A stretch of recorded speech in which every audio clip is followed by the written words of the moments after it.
Hey boys and girls, how are you? Hope you're all having an awesome day today. Today I wanted to read to you a story that one of our friends from class asked me to read.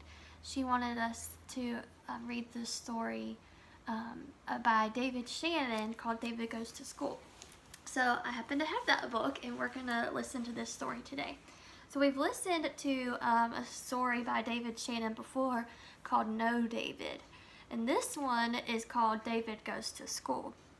So that will be the setting in this story. So it's a little different. The other one was at his house.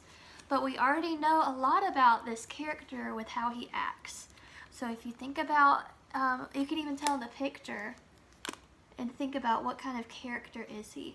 So it looks like he's in his classroom and he's throwing a paper airplane.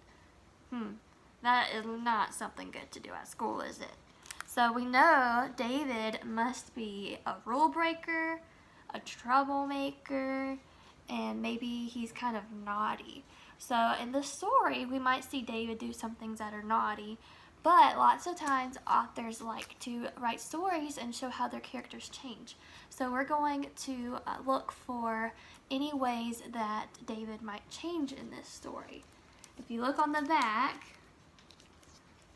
looks like David's handwriting. It says, "I will not disrupt class. I will not disrupt class."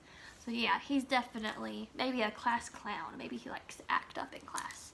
So let's see what are some of the things that David does in class. I bet they'll be kind of funny. Let's see. David Goes to School by David Shannon.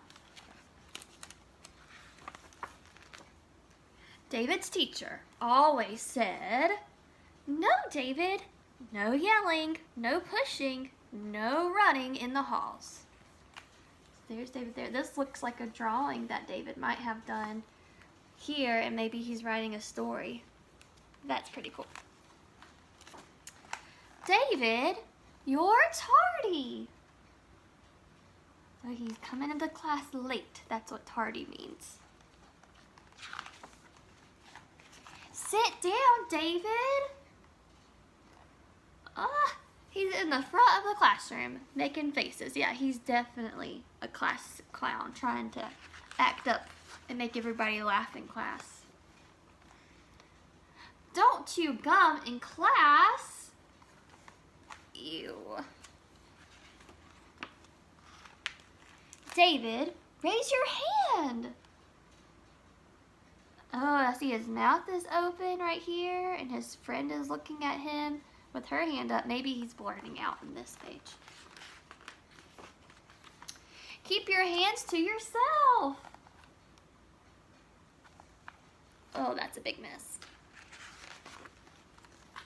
"Pay attention." Oh, so he's looking out the window, and he sees some clouds. He must be daydreaming because I don't think clouds look like that all the time. So he's trying to see pictures in the clouds. He sees a dinosaur, a car. That's all that I can see. Maybe you can see some other ones.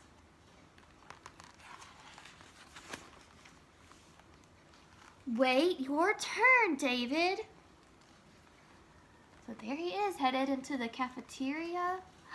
Oh, I see his friends' faces. They look pretty angry at him. It looks like he's just cutting right in front of them. He's not waiting his turn like his teacher said. So if he's headed in the cafeteria, let's stop, make a prediction. What is something that David might do at lunchtime that would be pretty naughty? So let's make a prediction. I'm predicting maybe he'll make a mess with his food, or he might be chewing with his mouth open, or talking when he's not supposed to. I hope you have your prediction in your brain. Let's see if it comes true. Let's see. I don't care who started it. Oh my gosh, did you make that prediction that he was going to have a food fight? There's food all over the walls. That's definitely super naughty. I bet he'll get in big trouble for that. "David, recess is over." Shh.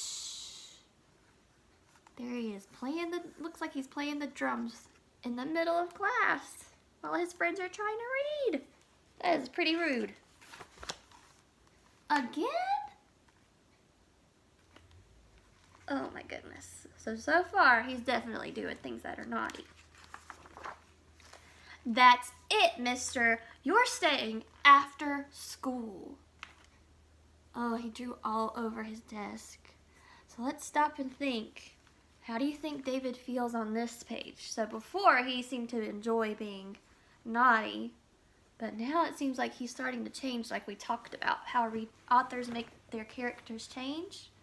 So he looks like he's kind of surprised that he got in trouble. And then he has a consequence now. He has to stay after school.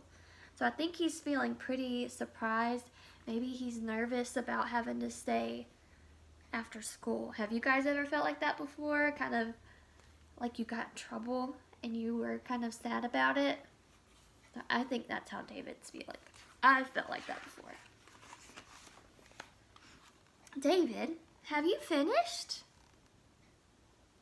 Oh, now he's being helpful. He cleaned all the desks, not just his own. So he's starting to change. Let's see what happens next. Good job, David. Oh, and his teacher is giving him a gold star for helping his friends in class.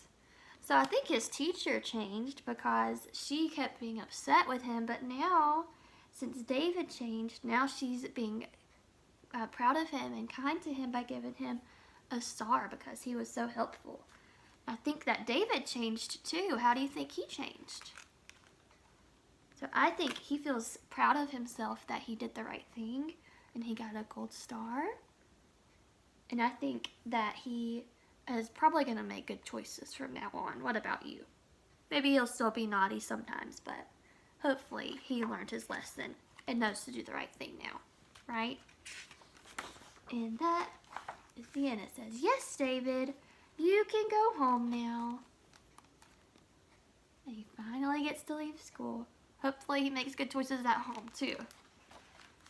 Alright friends, I hope you enjoyed this story, and if you have any other stories that you would like for me to read for you, then you can just comment them on Class Dojo and I'll see if I have that book, okay? I'll also put, I have a word search that can go along with this book, so you can do a No David or David Goes to School word search. I'll put that on Class Dojo also. If you have a printer, you can print it, but if you're on a tablet or a phone, you can screenshot it and you can mark the words out on the word search if you're interested in doing that, just for some extra fun. Alright, I'll see you friends next time. Bye!